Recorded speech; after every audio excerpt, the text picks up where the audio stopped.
बिस्मिल्लाहिर्रहमानिर्रहीम। अस्सलाम वालेकुम। मैं हूं मोहसिन अहमद और हम ब्लॉगर प्रोजेक्ट पे काम कर रहे हैं। आज के इस लेक्चर में हम सीखेंगे कि किस तरह हम एक ब्लॉग पोस्ट को एडिट कर सकते हैं या किस तरह हम अपनी एक ब्लॉग पोस्ट को डिलीट कर सकते हैं। आइए स्टार्ट करते हैं। हमारे पास जितनी भी पोस्ट हैं राइट नाउ वो इस वक्त होम पेज पे हैं। होम पेज पे हमने अपनी सारी पोस्ट डिस्प्ले की हुई हैं। हम अब इन पोस्ट को एडिट करना सीखेंगे। इसके लिए हम सबसे पहले होम पोस्ट को ओपन करते हैं क्योंकि हमने एडिट के बटन को कॉन्फ़िगर करना है। Right now it is just a dummy button, बिल्कुल भी एक्टिव नहीं है। इसको मल्टीपल वेज में इम्प्लीमेंट किया जा सकता है। सबसे पहले हम एक ईजीएस्ट वे को फॉलो करेंगे और वो कुछ इस तरह है कि जब हम एडिट के बटन पर टैप करेंगे तो हम एडिट के पेज पे चले जाएंगे और उस पेज पे हम इंफॉर्मेशन को एडिट करेंगे और फिर सेव के बटन पे टैप करके हम वापस आ जाएंगे। सो हम इस प्रोसेस को फॉलो करेंगे। इसके लिए सबसे पहले हमें एडिट का बटन कॉन्फ़िगर करना है। हम अपनी पोस्ट को फेच कर लेते हैं, पोस्ट को लोकेट करते हैं और ये रहा हमारा एडिट का बटन। इंस्टेड ऑफ बटन हमें एक हाइपर लिंक बनाना होगा क्योंकि हमें एक पेज से दूसरे पेज के दरमियान स्विच करना है और वो पेज कौन सा है वो हम यहाँ हाइपर रेफरेंस में मेंशन कर देंगे। लेट्स सपोज हम कहते हैं उस पेज को edit post.php। Save and refresh. अब आप देखेंगे कि ये जो बटन है ये एक्टिव हो चुका है। आप लेफ्ट साइड यहाँ बॉटम लेफ्ट कॉर्नर में देखें तो जब हम इस पर हवर करते हैं वहाँ पे ही हमें बता रहा है कि ये हमें कहाँ रिडायरेक्ट करेगा। इस पर मैं जैसे ही टैप करूँगा हम edit post.php के लिंक पे लैंड कर जाएंगे। राइट नाउ हमारे पास edit post का कोई भी पेज एग्जिस्ट नहीं करता, सो हम उसको कॉन्फ़िगर करेंगे। हम यहाँ एक नया पेज क्रिएट कर लेते हैं edit post.php और जो एडिटिंग है that is quite similar to जो हमारे पास न्यू पोस्ट का डिज़ाइन है। अगर हम इसी पेज को कॉपी कर लें और इसको हम एडिट पे ले जाएं, सेव रिफ्रेश, सो एडिट का पेज कुछ इस तरह का हमें नज़र आएगा। यहाँ पे राइट योर ब्लॉग हियर की बजाय हम लिख देते हैं एडिट योर ब्लॉग पोस्ट। हम इसको एडिट कर देते हैं, एडिट और update your blog post, save and refresh. यहाँ तक तो ठीक है। ये हमारे पास होम पेज है जहाँ सारी पोस्ट लिस्टेड हैं। एडिट पर टैप करेंगे तो हम एडिट के पेज पे आ जाएंगे। जो बटन है इसको इंस्टेड ऑफ मेक पोस्ट हम इसे कह देते हैं save post. Save and refresh, there you go. यहाँ सबसे पहला जो चैलेंज है वो ये है, हमें इस चीज़ का ध्यान रखना है कि हम किस पोस्ट को एडिट करने जा रहे हैं। हमारे पास होम पे तो बहुत सी पोस्ट हैं, हम किस पोस्ट के एडिट पे टैप कर रहे हैं। सो अब हमें ये मेमोराइज करना होगा। बज़ाहिर अगर हम बीइंग अ ह्यूमन देखें तो हमें पता है हम किस पोस्ट को कर रहे हैं, the art of phrase and crafting. इस पे एडिट पे टैप करें, बट इस पेज को नहीं पता कि हम कौन सी पोस्ट एडिट कर रहे हैं। इट मीन्स दैट जब हम होम से किसी भी पोस्ट के एडिट बटन पे टैप करके हम इस पेज पे आए तो इस पेज को पता होना चाहिए कि कौन सी पोस्ट एडिट की जा रही है। उसका जो सिंपलेस्ट वे फॉलो किया जाता है वो क्या, ये जो एडिट बटन है चाहे इस पोस्ट का हो, चाहे इस पोस्ट का हो, चाहे किसी भी पोस्ट का हो, उस एडिट बटन का जो लिंक है उस पर देखें edit post.php है। उसके साथ हमें इंफॉर्मेशन लेके जानी है, यहाँ से कैरी करनी है इंफॉर्मेशन और एडिट पोस्ट के पेज पे लेके जानी है लिंक की फॉर्म में। मल्टीपल वेज है लेकिन ईजिएस्ट वे यही है कि हम इस लिंक में इंफॉर्मेशन लेके जाएं। ये जो लिंक है इसमें हम यहाँ इंफॉर्मेशन लेके जा सकते हैं। कैसे? हम यहाँ वेरिएबल क्रिएट कर सकते हैं। आप अपने URL के अंदर वेरिएबल क्रिएट कर सकते हैं। जैसे फॉर्म का जो गेट वेरिएबल होता है, जब हम गेट फॉर्म को सबमिट करते हैं तो जितने भी फॉर्म के वेरिएबल्स होते हैं वो सारे के सारे URL में बाइंड हो जाते हैं। कैसे बाइंड होते हैं? क्वेश्चन मार्क के थ्रू। सो क्वेश्चन मार्क के थ्रू हम गेट वेरिएबल्स बाइंड कर सकते हैं अपने URL में। जहाँ हमने पेज का नाम लिखा edit post.php, वहाँ पे हम फर्दर क्वेश्चन मार्क ऐड करेंगे और वहाँ हम वेरिएबल को बाइंड कर सकते हैं। For the sake of learning मैं AI को डिसेबल कर देता हूँ थोड़ी देर के लिए। हाँ, अब यहाँ से हम क्वेश्चन मार्क, यहाँ कोई भी variable, let's suppose ABC variable है जिसकी वैल्यू है XYZ। सेव करें, रिफ्रेश करें। अब देखें, आप जब जैसे ही लिंक पर टैप करेंगे तो हम उस पेज पे तो आ गए हैं, लेकिन साथ एक variable ABC is equal to XYZ उसकी वैल्यू भी लेके आए हैं। और इस वेरिएबल को हम गेट कर सकते हैं। कैसे गेट कर सकते हैं? इस वेरिएबल को अगर हम एडिट पोस्ट पे आए, यहाँ टॉप पे मैं आपको गेट करके दिखाता हूँ। $_गेट की एरे से, नाम क्या है वेरिएबल का? ABC। अगर हम इसको प्रिंट करें, एको करें, तो आप देखेंगे कि हमारे पास आउटपुट आ जाएगी ABC के वेरिएबल की। आप लेफ्ट कॉर्नर पे अगर आप देखें तो यहाँ XYZ देखा जा सकता है, जो कि इसकी वैल्यू है। इसकी वैल्यू जब चेंज होगी तो वो वैल्यू वहाँ भी चेंज हो जाएगी। सो इट मीन्स दैट कि हम एक गेट वेरिएबल URL में बाइंड कर सकते हैं। That's nice. लेकिन कौन सा वेरिएबल बाइंड करेंगे? ABC तो मैंने आपको जस्ट एक एग्जाम्पल के तौर पर दिखाया। अब हमें यहाँ पे अपनी पोस्ट की ID बाइंड करनी है। ID यानी कि यूनिक नंबर होता है पोस्ट का, प्राइमरी की होती है। अगर आप डेटाबेस में जाएं तो वहाँ आप बड़ा इजीली इसको ऑब्जर्व कर सकते हैं।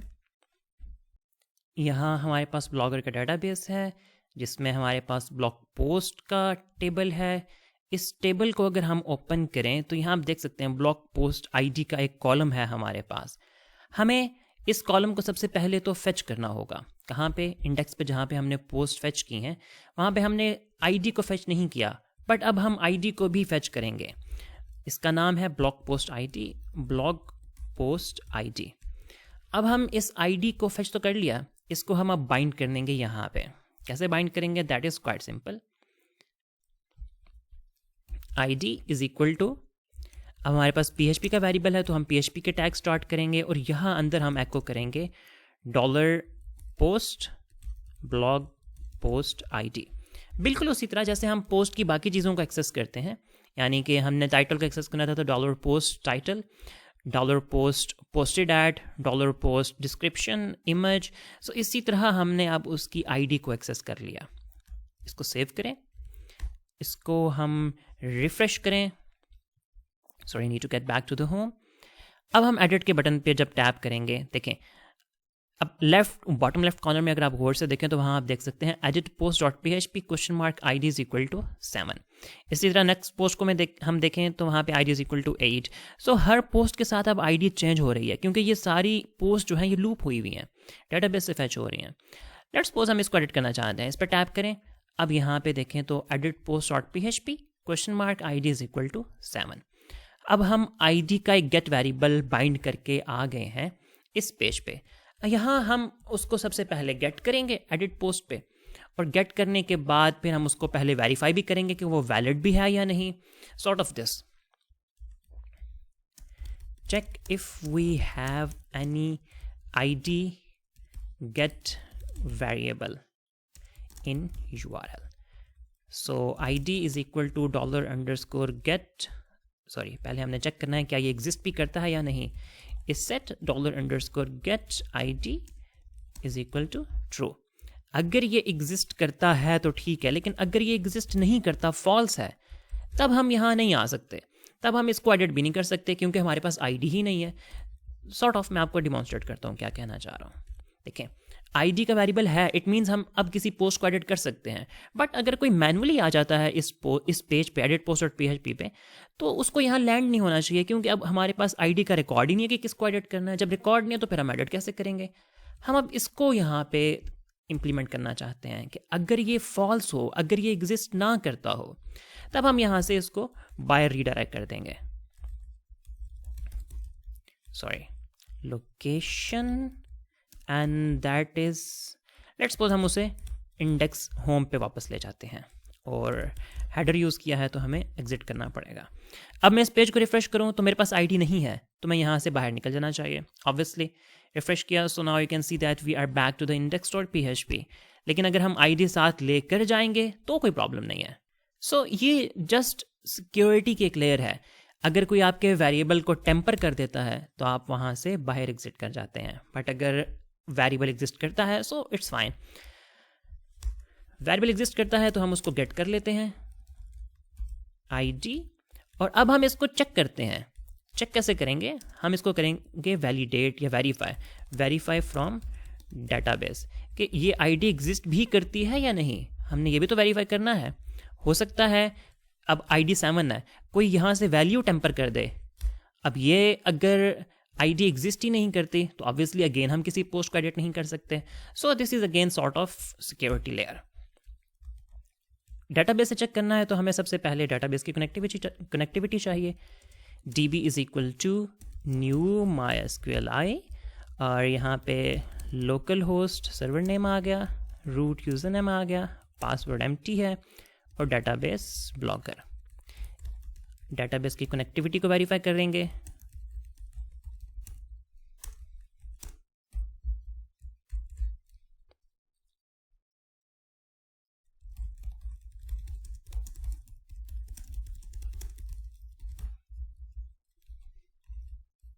डेटाबेस अगर कनेक्ट हो गया है तो अब हम क्या करेंगे, अब हम क्यूरी एग्जीक्यूट करेंगे अपने टेबल में और इस आईडी को ढूंढने की कोशिश करेंगे. अगर रिकॉर्ड मिल जाएगा देन वेल एंड गुड, नहीं मिलेगा इट मीन्स दैट कि आईडी हमारे पास टेम्पर्ड हो चुकी है. कैसे करेंगे आइए देखते हैं.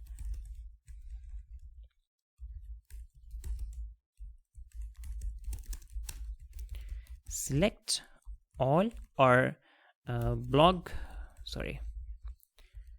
blog post ID title description. Let's suppose हम यही चीज़ें फेच करते हैं. फ्रॉम टेबल का नेम क्या है, टेबल का नेम है blog posts. From blog post where blog post ID is equal to ये आईडी जो अभी हमने रिसीव की है. अब हम इसको एग्जीक्यूट करेंगे. db क्यूरी स्ट्रिंग पास कर देंगे और क्यूरी स्ट्रिंग पास करने के बाद हम for the sake of time इसको डंप करके देखते हैं कि इस वेरिएबल में क्या रिजल्ट आया है और बाकी पेज को हम डाई कर देते हैं टेम्परेरीली. Save refresh. देखें हमने क्यूरी एग्जीक्यूट की, क्यूरी एग्जीक्यूट हुई, उसमें 3 कॉलम्स हमने फेच किए हैं. ऑब्वियसली हम यहाँ देख सकते हैं 1, 2 एंड 3 और नंबर ऑफ रोज 0 है. नंबर ऑफ रोज 0 क्यों है? क्योंकि ये आईडी हमने टेम्पर की है. इस आईडी की कोई पोस्ट एग्जिस्ट नहीं करती. हाँ, जस्ट 7 आईडी हो ये एग्जिस्ट करती है. आप देखें नंबर ऑफ रोज 1 हमें मिल गए हैं, लेकिन अगर कोई टेम्पर्ड फॉर्म में आईडी हो तो वो एग्जिस्ट नहीं करती. Like this. अब ये तो एग्जिस्ट नहीं करती बिल्कुल भी. अब हम इसको कैसे देखेंगे, इसको हम हैंडल करेंगे कुछ इस तरह से. रिजल्ट पहली तो हमने देखना है कि हमारी क्यूरी ट्रू हो गई है और दूसरा हम चेक करेंगे and result number of rows is equal to 1.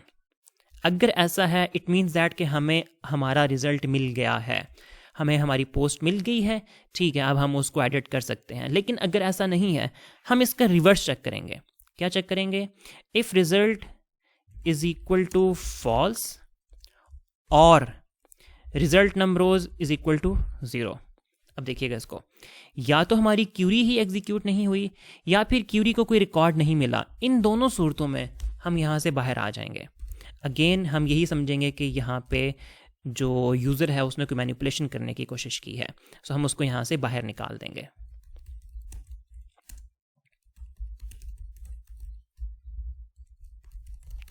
Exit, save and refresh. So जैसे ही रिफ्रेश किया हम बाहर चले गए क्योंकि हम टेम्पर कर चुके थे डाटा को. हाँ, अगर टेम्पर नहीं करेंगे तो ठीक है, बट अगर टेम्पर कर देंगे तो हम यहाँ से बाहर चले जाएंगे. अब ये हमारे पास 2 सिक्योरिटी लेयर्स ऐड हो गई. अब जबकि हमारी आईडी का वेरिएबल भी एग्जिस्ट करता है और आईडी भी वैलिड है, सो अब हमें ब्लॉग पोस्ट मिल चुकी है. सो हम पोस्ट को फेच कर लेते हैं. कैसे फेच करेंगे? That's quite simple. Result fetch assoc. Save. अब हमने पोस्ट को फेच कर लिया. अगर मैं आपको ये पोस्ट डंप करके दिखाऊं तो आप देख सकते हैं कि हमारे पास अब पोस्ट का डाटा आ चुका है. Result RESULT. Save, refresh. आप देख सकते हैं हमारे पास पोस्ट का डाटा आ चुका है. ब्लॉग पोस्ट ID 7 है, इसका एक टाइटल भी है और इसकी एक डिस्क्रिप्शन भी है. That's quite fine. अब ये जो पोस्ट का डाटा हमने फेच कर लिया है इसको हम यहाँ फॉर्म के अंदर फीड कर देंगे. कैसे फीड करेंगे? That's quite simple. पोस्ट का टाइटल हमें यहाँ दिखाना है। सो यहाँ जो पोस्ट के टाइटल की इनपुट है, एक एट्रीब्यूट ऐड करेंगे, दैट्स कॉल्ड वैल्यू, और यहाँ पे हम उसको वैल्यू असाइन कर देंगे, इको पोस्ट टाइटल।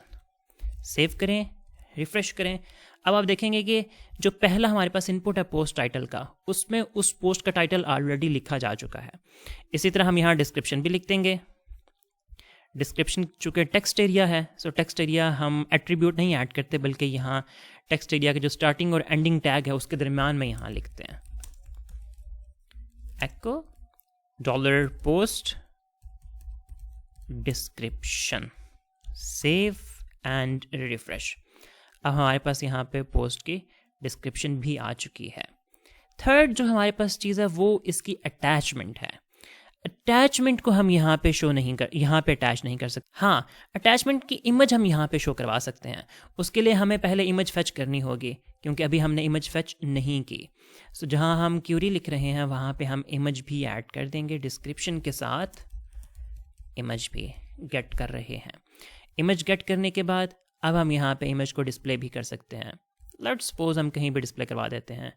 ये हमारे पास अटैचमेंट है, इसके नीचे हम यहाँ पे एक और डिव क्रिएट कर लेते हैं,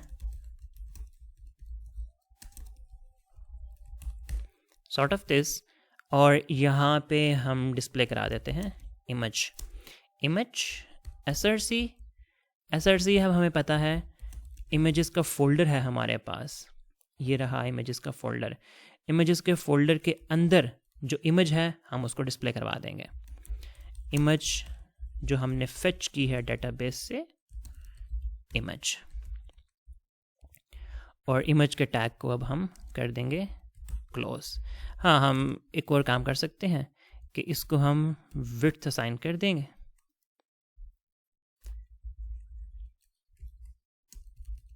width is equal to, let's suppose 200, height is equal to 200। Save करें, और यहाँ पे अल्टरनेटिव अगर इमेज नहीं एग्जिस्ट करती तो image not found, save and refresh.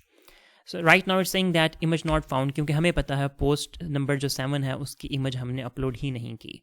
हाँ, अगर किसी की इमेज अपलोड की होगी, उसको जब एडिट करने जाएंगे तो यहाँ उसकी इमेज हमें शो होनी चाहिए। Let me see what's wrong here.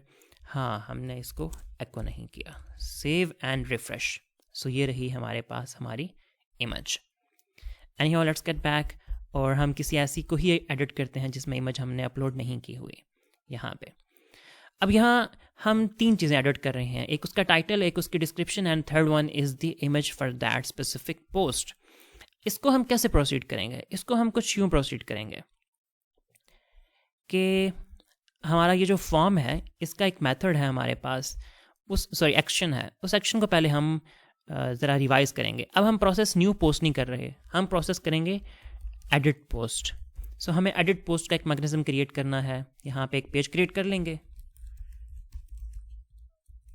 .php, hit enter.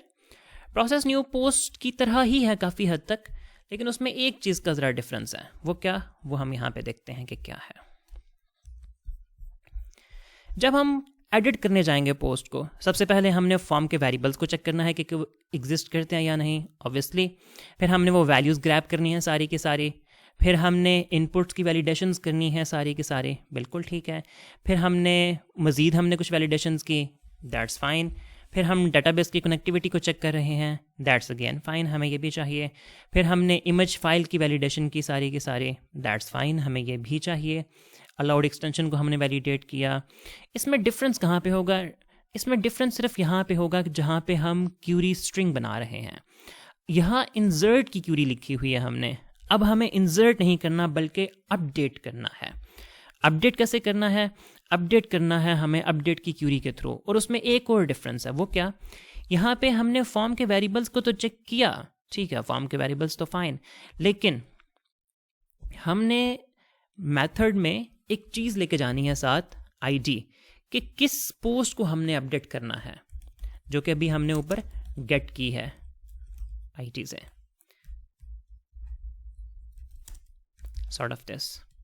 देखें इस पेज को अगर मैं आपको इसका एक्शन दिखा सकूं इंस्पेक्ट करके, तो आप देखेंगे कि इस पेज का जो एक्शन है वो थोड़ा सा डिफरेंट है। ये देखें, process edit post dot php question mark id is equal to 7, यानी जो इस पेज पे आते हुए हम id साथ लेके आए थे, उसी id को हमने फिर उसके प्रोसेसिंग के पेज पे भी फॉरवर्ड करना है। So that's important. सेव करें। अब हम जब प्रोसेस एडिट पोस्ट पे आएंगे, सो यहाँ पे हमें उस आईडी को भी वैलिडेट करना है, जैसे हमने एडिट पोस्ट के टॉप पे वैलिडेट किया क्या कि आईडी एग्जिस्ट करती है। आईडी एग्जिस्ट करती है तो आईडी को ग्रैब किया, ग्रैब करने के बाद फिर हमने डेटाबेस की कनेक्टिविटी करने के बाद हमने उसको चेक किया और फिर उसके बाद हमने पोस्ट को फेच कर लिया। इसमें हमें ये सारी चीज़ें यहाँ भी चाहिए, तो हम इसको यहाँ से करते हैं कॉपी करने के बाद प्रोसेस एडिट के हम टॉप पे जाते हैं और यहाँ पे कर देते हैं इसको पेस्ट। ठीक है, अब यहाँ प्रोसेस एडिट को देखिए ज़रा। हम सबसे पहले आईडी की एग्जिस्टेंस चेक कर रहे हैं कि जिस पोस्ट को एडिट करने आए हैं क्या उसकी आईडी हमारे पास है या नहीं। आईडी ग्रैब की, आईडी को डेटाबेस से वेरीफाई किया, वेरीफाई करने के बाद हमने पोस्ट को फेच कर लिया। खैर यहाँ अगर हम पोस्ट को फेच ना भी करें तो भी कोई प्रॉब्लम नहीं है।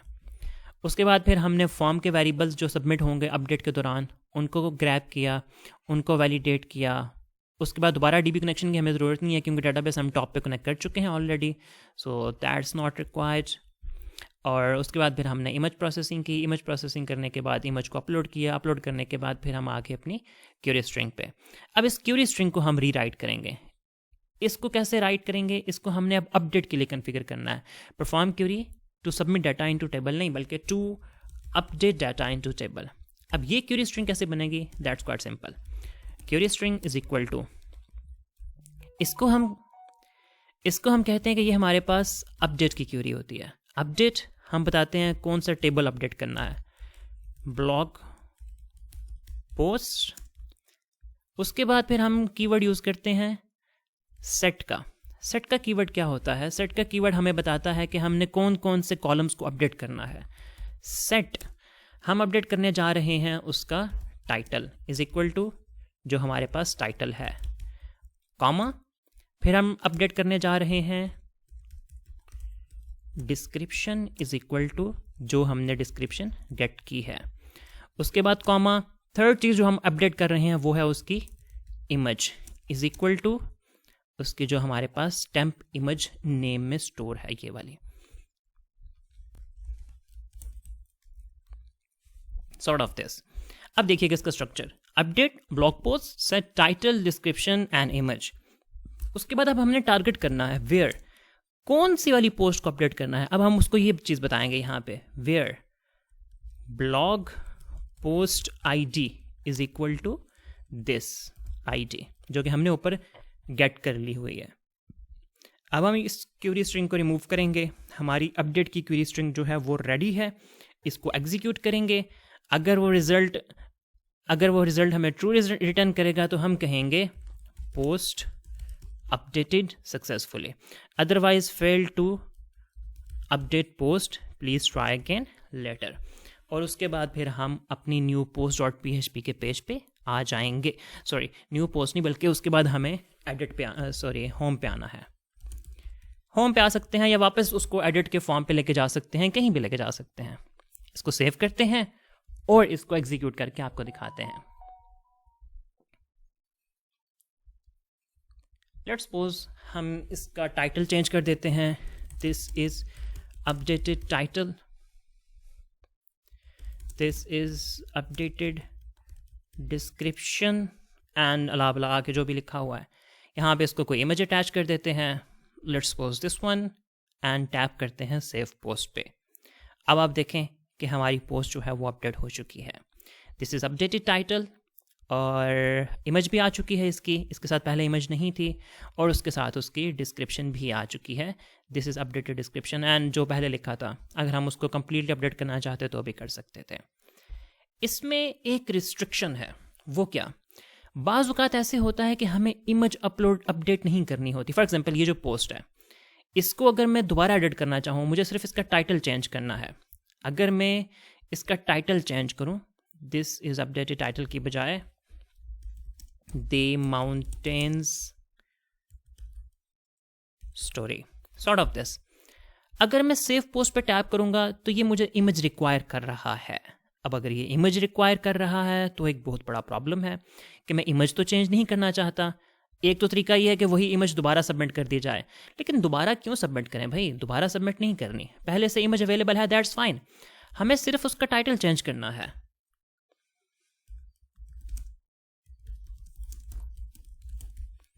सो हमें उसका टाइटल चेंज करना है। उसके लिए क्या करेंगे, इसकी जो रिक्वायर्ड है ना उसको ख़त्म कर देंगे। एडिट पोस्ट पे आए, एडिट पोस्ट पे आके जो इमेज का सेक्शन है, ये इमेज की इनपुट रही, सॉरी ये रही इमेज की फाइल इनपुट। इसके साथ जो रिक्वायर्ड लिखा हुआ है इसको हम यहाँ से कर देंगे रिमूव। अब इमेज रिक्वायर्ड नहीं रही, ठीक है। सो अब उसको यहाँ एडिट पे भी हमें थोड़ा सा मैनेज करना होगा। कैसे, देखिएगा,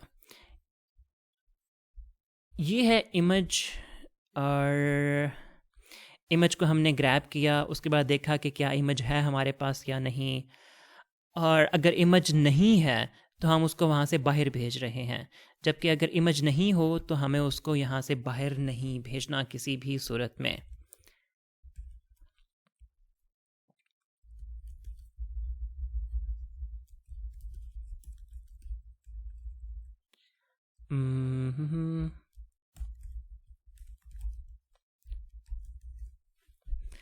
राइट नाउ अगर मैं आपको इसको एग्जीक्यूट करके दिखाऊं तो ये एडिट पोस्ट डॉट PHP और जो आईडी थी उसी पे वापस हमें सबमिट करवा देगा, वापस हमें रिटर्न कर देगा, और इमेज के बगैर ये हमें प्रोसेस नहीं करने देगा। देखिए, invalid image file, please try again, क्योंकि मैंने इमेज अटैच ही नहीं की। सो यहाँ पे अब थोड़ा सा हमें इमेज का जो हैंडलिंग है उसको चेंज करनी होगी कि अगर इमेज सबमिट नहीं की गई तो वो पुरानी इमेज को ही कंसीडर करें, नई इमेज को वो हैंडल ही ना करें। नई इमेज को सिर्फ उस सूरत में हैंडल किया जाए जब नई इमेज सबमिट की गई हो। ऑब्वियसली ये जो हेडर है ये तो हमने न्यू पोस्ट से कॉपी किया था, सो इसको अपडेट नहीं किया हमने।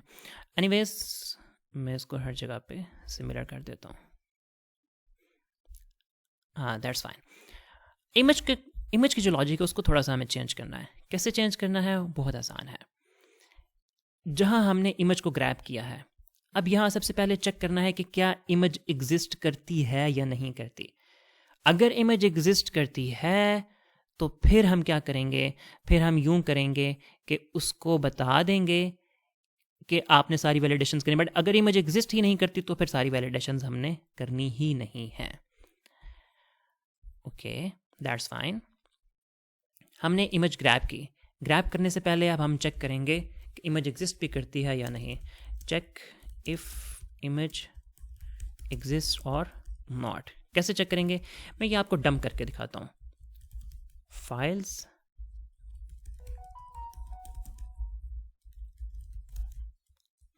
अगर हम इसको सबमिट ना करें तो फिर हमें ये क्या दिखाता है, हमें पहले उसको टेस्ट करना है। सेव पोस्ट, देखिए अगर हम इमेज अटैच ना करें तो जो नेम होता है वो उसका एम्प्टी रह जाता है। अगर नेम एम्प्टी रह जाए इट मीन्स कि इमेज अटैच नहीं की गई। हम इसी चीज़ को यहाँ पे चेक करेंगे। कैसे चेक करेंगे, देखें,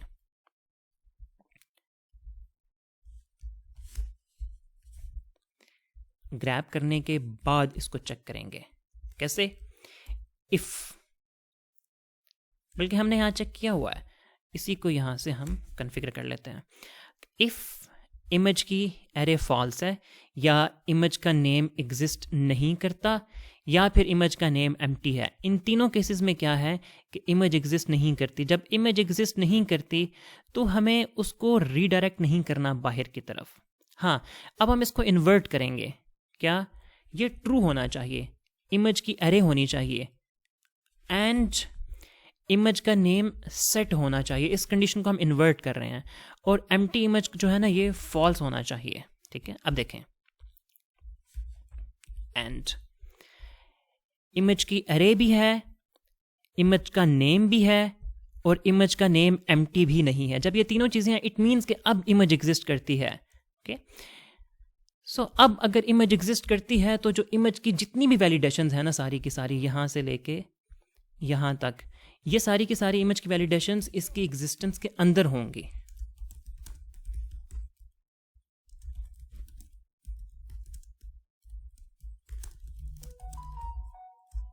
यहाँ अंदर, उस सारे कोड को हमने इस इफ कंडीशन के अंदर लिख दिया। क्यों लिखा, अगेन मैं आपको समझाता हूँ।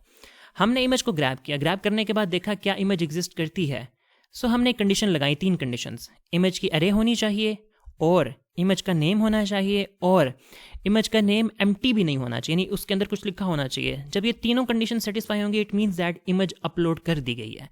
इमेज अपलोड कर दी गई है, अब इमेज की हम सारी वैलिडेशंस करेंगे, उसकी टाइप चेक करेंगे, उसका नेम वगैरह, अला बला, ईच एंड एवरीथिंग।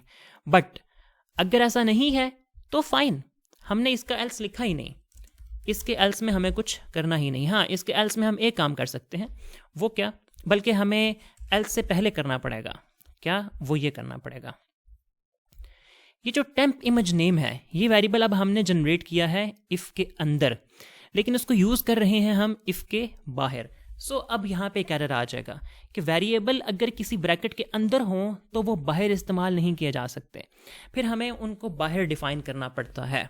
कैसे डिफाइन करना पड़ता है, यानी ये जो वेरिएबल है टेम्प इमेज नेम, इसको हमें यहाँ बाहर एक बार डिफाइन करना पड़ेगा। उसमें कुछ वैल्यू हो ना हो डज नॉट मैटर, लेकिन एटलीस्ट वो वेरिएबल बाहर होना चाहिए। और इसमें एक और प्रॉब्लम है, वो क्या, अब देखें, अगर इमेज अपलोड नहीं की गई तो इसके अंदर एम्प्टी लिखा हुआ है, ठीक है। अगर इमेज अपलोड नहीं की गई तो इसके अंदर बाय डिफ़ॉल्ट तो एम्प्टी लिखा हुआ है हमने। जब एम्प्टी लिखा हुआ है बाय डिफ़ॉल्ट, तो यहाँ पे वो एम्प्टी अपलोड कर देगा। यहाँ पे क्या होना चाहिए, यहाँ पे ये होना चाहिए कि अगर इमेज अपलोड नहीं कर रहे तो एल्स पार्ट में हम उसकी पुरानी इमेज को फेच कर लेंगे। पुरानी इमेज कहाँ से आएगी, देखें, temp image name is equal to जो पोस्ट है उसके अंदर जो इमेज है उसको हम गेट कर लेंगे। अब इस पोस्ट को हमें गेट करना पड़ेगा, हमने यहाँ से रिमूव कर दिया था उसका कोड, उसको हम वापस ले आते हैं। Post is equal to result fetch assoc, save. And अब अगर हम इसको अपलोड करने की कोशिश करें, अपडेट करने की कोशिश करें इमेज के साथ, तो वो इमेज को चेंज कर देगा। बट अगर हम इमेज साथ प्रोवाइड नहीं करेंगे तो वो इमेज जो पहले वाली है उसी को ही रिकंसीडर कर लेगा। इसको सेव करते हैं, रिफ्रेश करते हैं, हमारी पोस्ट जो है वो अपडेट हो चुकी है। मैं आपको एक बार फिर करके दिखाता हूं।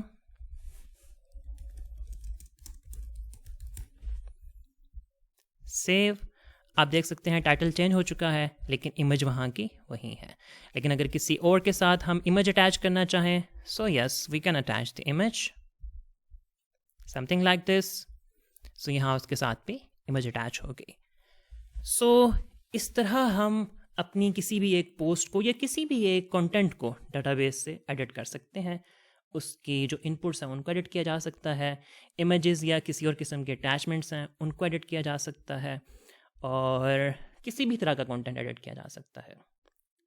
आई होप कि कंटेंट को एडिट करने के हवाले से रन टाइम पे पोस्ट को या इस तरह का कोई भी कंटेंट हो, आपको अच्छे से समझ आ गया होगा कि किस तरह हम इनपुट्स को हैंडल करते हैं, किस तरह हम एडिट के पेज पे जाते हैं, एडिट के पेज पे फिर हम उसका जो प्रोसेस का पेज है उसको किस तरह से डेवलप करते हैं, और फिर अगर हमने अटैचमेंट की एडिटिंग ऑप्शनल करनी हो तो उसको कैसे हैंडल करते हैं। ये सारी चीज़ें आपको अच्छे से समझ आ गई होंगी। बट स्टिल अगर कोई कन्फ्यूजन हो तो आप कमेंट्स में पूछ सकते हैं। आज के लिए इतना ही, इंशाअल्लाह मिलते हैं नेक्स्ट लेक्चर में। तब तक के लिए अल्लाह हाफिज़।